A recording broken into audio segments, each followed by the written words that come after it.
பெரியார் சிலைக்கு மாலை அணிவித்துவிட்டு ஒன்றாக வந்து கொண்டிருந்தனர் தாவேகா நிர்வாகிகள். திடீரென நடு ரோட்டில் அரங்கேறிய சம்பவம் தான் இன்று அரியலூரில் பெரும் பரபரப்பை ஏற்படுத்தியுள்ளது. அரியலூர் அருகே மரவனூர் கிராமத்தை சேர்ந்த சதீஷ்குமார் தமிழக வெற்றிக் கழகத்தின் கிளை பொருளாளராக இருந்து வருகிறார்.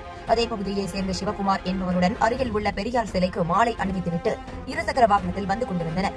அரியலூர் காமராஜர் திடல் அருகே வந்தபோது இவர்களை பின்தொடர்ந்து வந்த மர்ம நபர்கள் இருவரையும் வழிமறித்து கத்தியை வைத்து சரமாரியாக தாக்கியுள்ளனர்.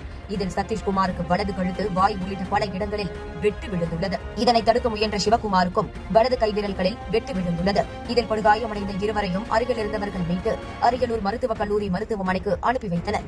இந்த சம்பவம் குறித்து வழக்கு பதிவு செய்த போலீசார் நடத்திய முதற்கட்ட விசாரணையில் சதீஷ்குமாருக்கும் தினேஷ் என்பவருடன் முன்விரோதம் இருந்து வந்ததும் சதீஷ்குமார் காதலித்த பெண்ணை தினேஷ் காதலித்து திருமணம் செய்து கொண்டுள்ளார் என்பது தெரியவந்துள்ளது. இதனால் இருவருக்கும் இடையே ஏற்பட்ட பகையால் இந்த கொலை முயற்சி சம்பவம் அரங்கேறி உள்ளதாக போலீசார் தெரிவித்துள்ளனர்.